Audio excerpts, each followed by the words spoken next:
Brave New World continues as read by the bathroom reader.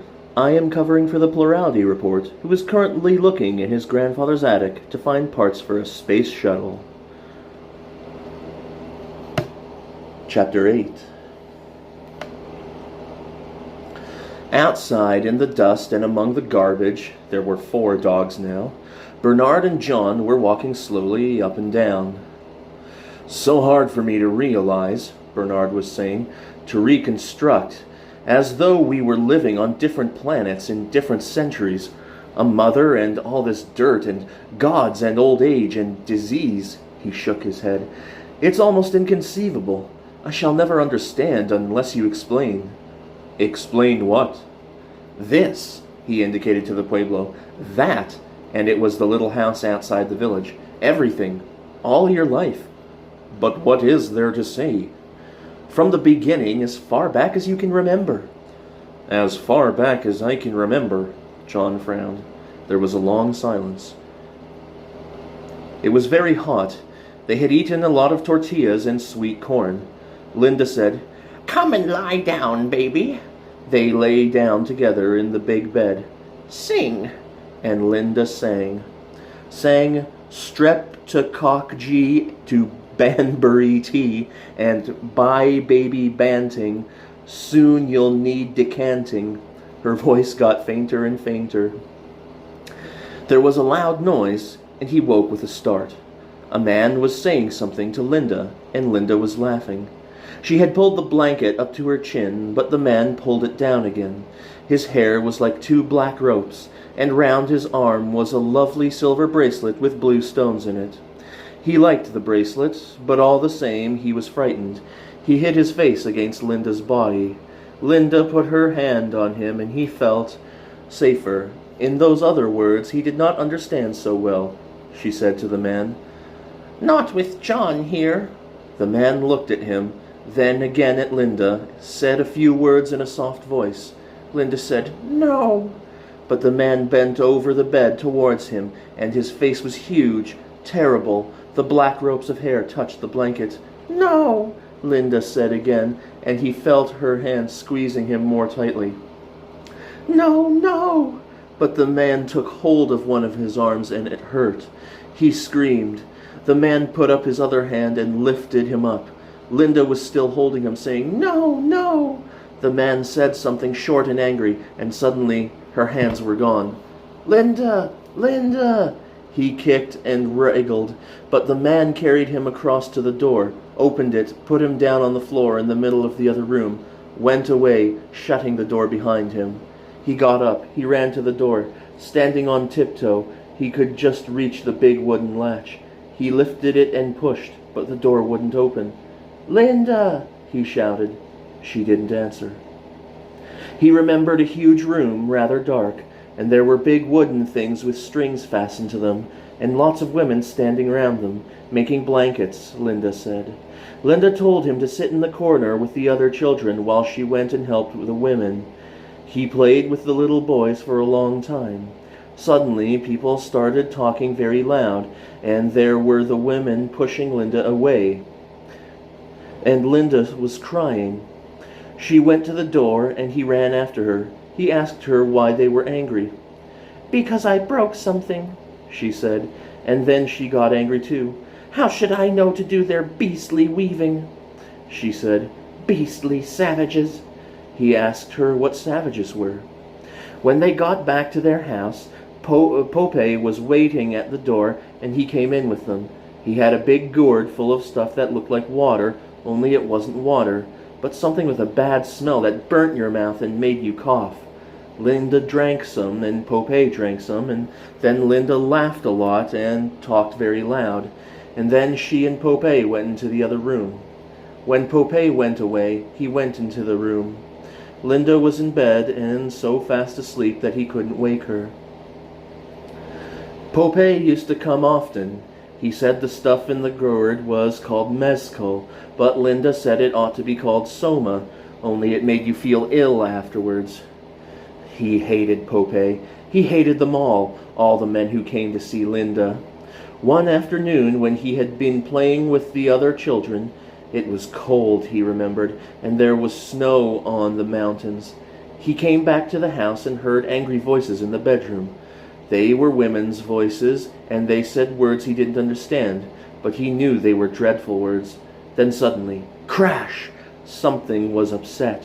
He heard people moving about quickly, and there was another crash, and then a noise like hitting a mule, only not so bony.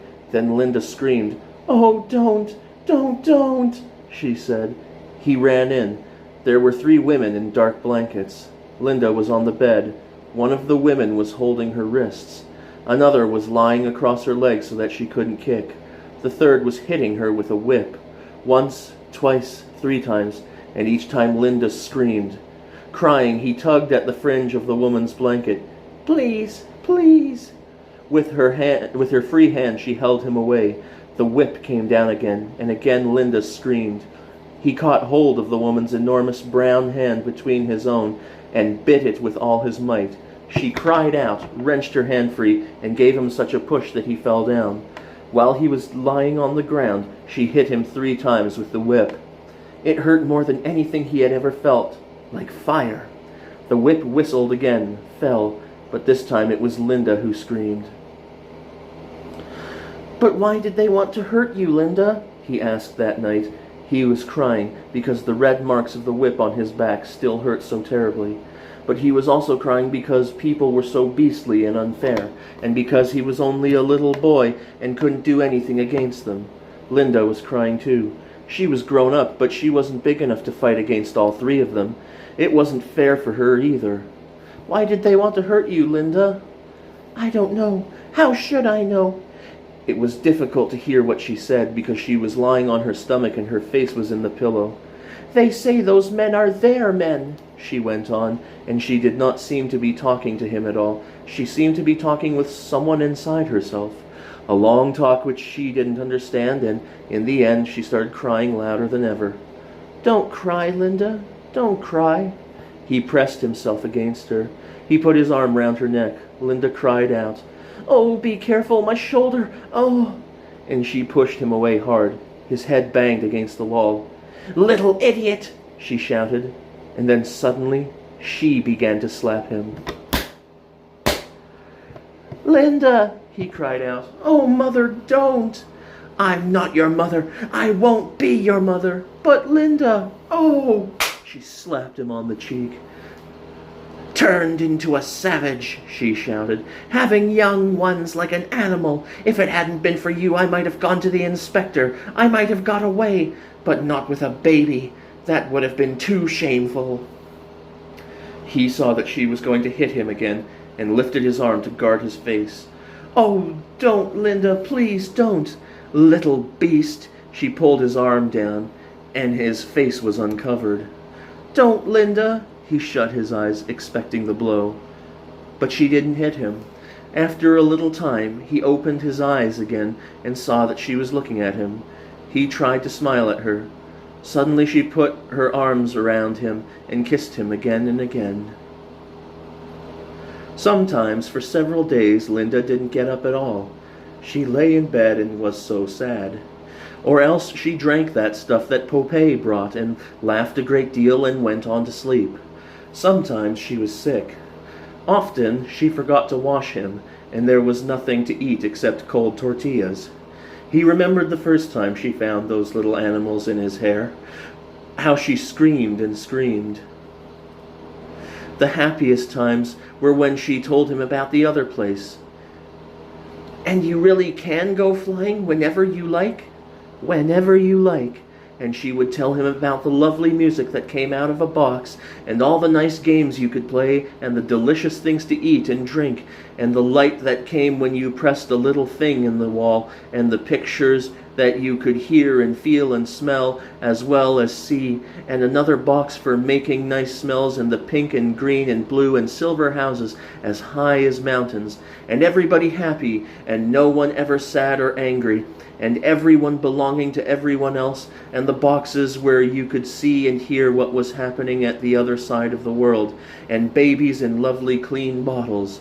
Every everything so clean, and no nasty smells, no dirt at all, and people never lonely, but living together and being so jolly and happy, like the summer dances here in Malpais, but much happier, and the happiness being there every day, every day. He listened by the hour, and sometimes when he and the other children were tired with too much playing, one of the old men of the pueblo would talk to them in those other words of the great transformer of the world, and of the long fight between right hand and left hand, between wet and dry, of Awana-Willona, who made a great fog by thinking in the night, and then made the whole world out of the fog, of Earth Mother and Sky Father, of Ahayuta and Marcelama, the twins of war and chance, of Jesus and Pukong, of Mary and Etsanlehi, the woman who makes herself young again, of the black stone at Laguna and the great eagle of Our Lady Acoma. Strange stories, all the more wonderful to him for being told in the other words and not so fully understood. Lying in bed, he would think of heaven and London and Our Lady of Acoma and the rows and rows of babies in clean bottles, and Jesus flying up, and Linda flying up, and the great director of World Hatcheries, and Awana-Willona. Lots of men came to see Linda. The boys began to point their fingers at John. In the strange other words, they said that Linda was bad. They called her names he did not understand, but that he knew were bad names. One day they sang a song about her again and again. He threw stones at them, and they threw back. A sharp stone cut his cheek. The blood wouldn't stop. He was covered with blood. Linda taught him to read. With a piece of charcoal she drew pictures on the wall. An animal sitting down, a baby inside a bottle. Then she wrote the letters. The cat is on the mat. The tot is in the pot. He learned quickly and easily. When he knew how to read all the words she wrote on the wall, Linda opened her big wooden box and pulled out from under those funny little red trousers she never wore a thin little book. He had often seen it before. "When you're bigger," she had said, "you can read it." Well, now he was big enough. He was proud. "I'm afraid you won't find it very exciting," she said, "but it's the only thing I have." "If only you could see the lovely reading machines we used to have in London." He began reading. The chemical and bacteriological conditioning of the embryo, practical instructions for beta embryo store workers. It took him a quarter of an hour to read the title alone. He threw the book on the floor. "Beastly, beastly book," he said, and began to cry. The boys still sang their horrible song about Linda. Sometimes, too, they laughed at him for being so ragged. When he tore his clothes, Linda did not know how to mend them. In the other place, she told him, people threw away clothes with holes in them and got new ones. "Rags, rags," the boys used to shout at him. "But I can read," he said to himself, "and they can't. They don't even know what reading is." It was fairly easy, if he thought hard enough about the reading, to pretend that he didn't mind when they made fun of him. He asked Linda to give him the book again. The more the boys pointed and sang, the harder he read. Soon he could read all the words quite well, even the longest. But what did they mean? He asked Linda, but even when she could answer, it didn't seem to make it very clear, and generally she couldn't answer at all. "What are chemicals?" he would ask. "Oh, stuff like magnesium, salts, and alcohol for keeping the deltas and epsilons small and backward, and calcium carbonate for bones and all that sort of thing."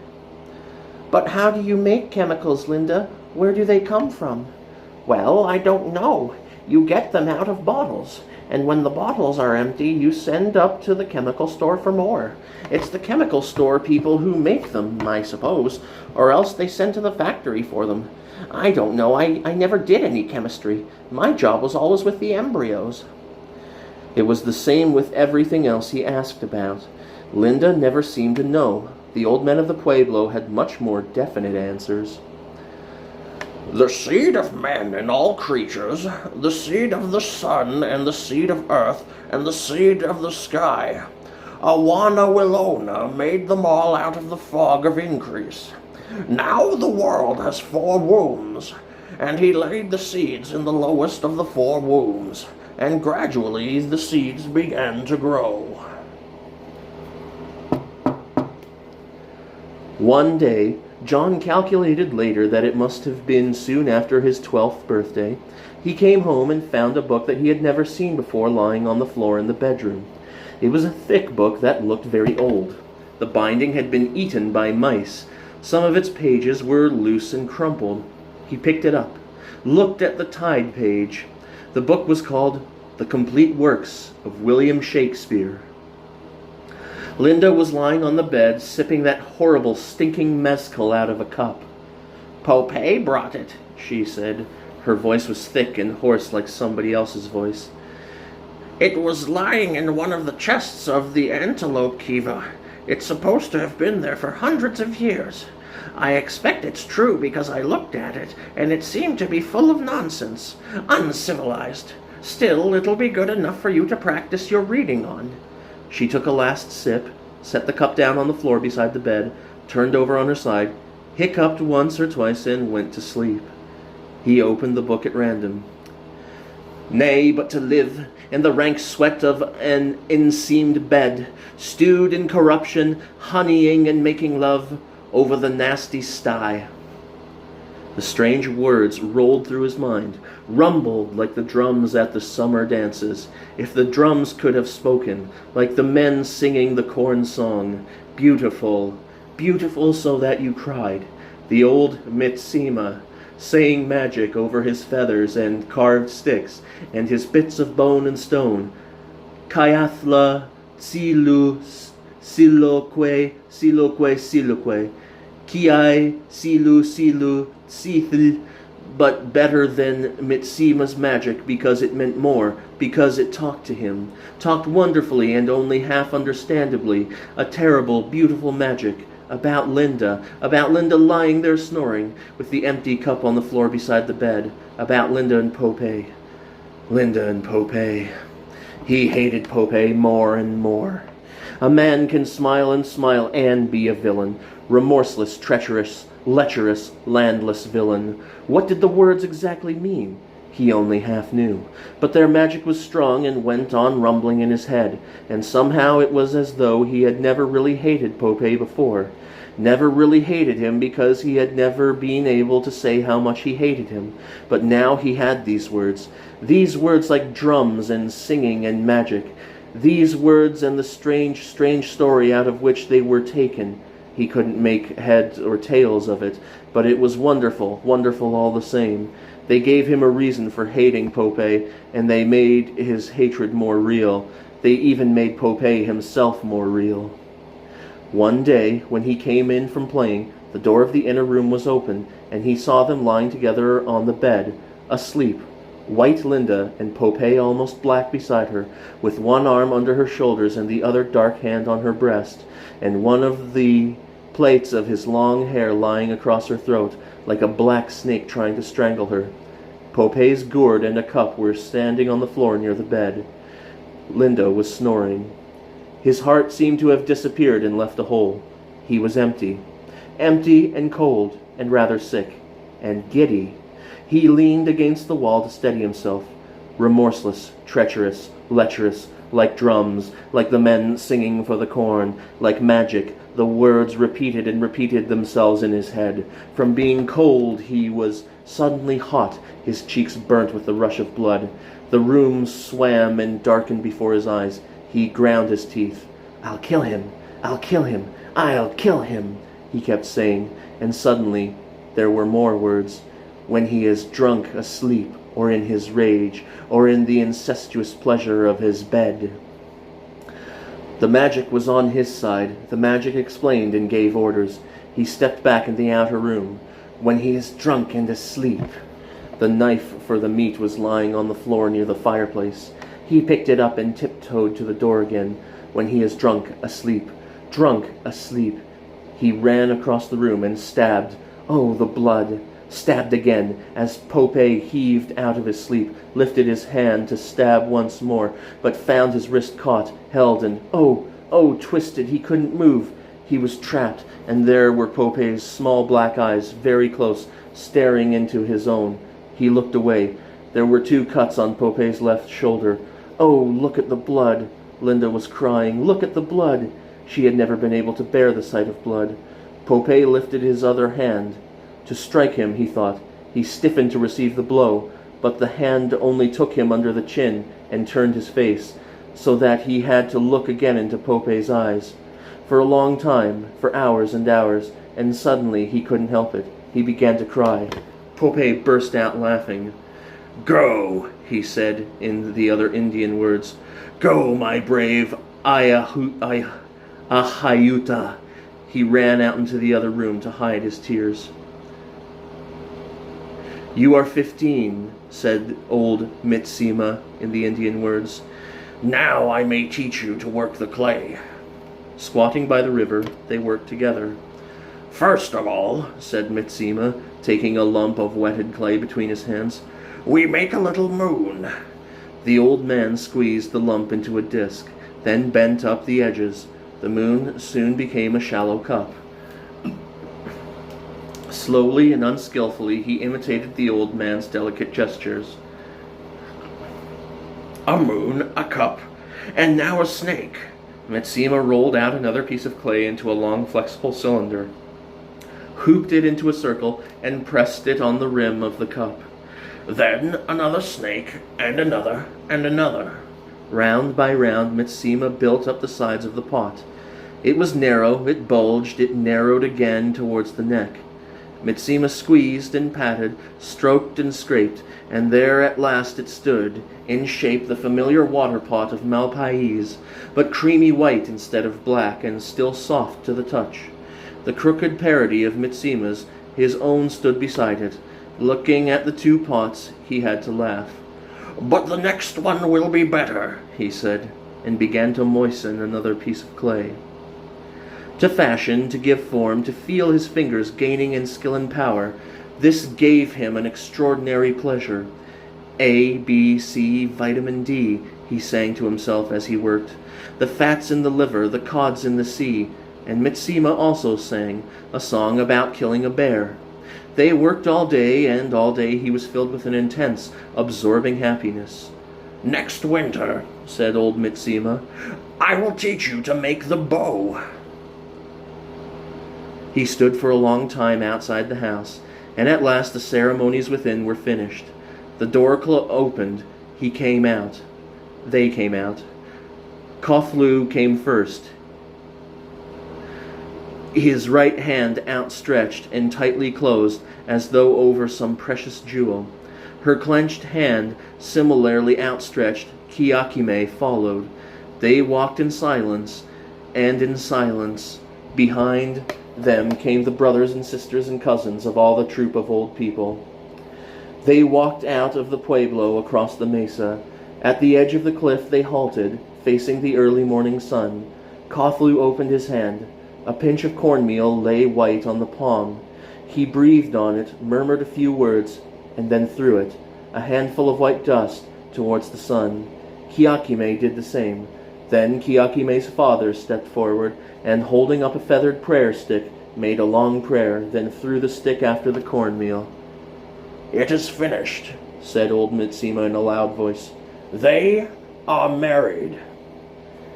"Well," said Linda as they turned away, all I can say is it does seem a lot of fuss to make about so little. In civilized countries, when a boy wants to have a girl, he just will. But where are you going, John?" He paid no attention to her calling, but ran on, away, away, anywhere to be by himself. "It is finished." Old Mitsima's words repeated themselves in his mind. Finished, finished, in silence and from a long way off, but violently, desperately, hopelessly, he had loved Kiakime, and now it was finished. He was 16. At the full moon in the antelope kiva, secrets would be told, secrets would be done and born. They would go down, boys, into the kiva and come out again, men. The boys were all afraid and at the same time impatient. And at last it was the day. The sun went down, the moon rose. He went with the others. Men were standing, dark, at the entrance to the kiva. The ladder went down into the red-lighted depths. Already the leading boys had begun to climb down. Suddenly one of the men stepped forward, caught him by the arm, and pulled him out of the ranks. He broke free and dodged back into his place among the others. This time the man struck him, pulled his hair. "Not for you, white hair. Not for the son of the she-dog," said one of the other men. The boys laughed. "Ha ha! Go!" And as he still hovered on the fringes of the group, "Go!" the men shouted again. One of them bent down, took a stone, threw it. "Go, go, go!" There was a shower of stones. Bleeding, he ran away into the darkness. From the red-lit kiva came the noise of singing.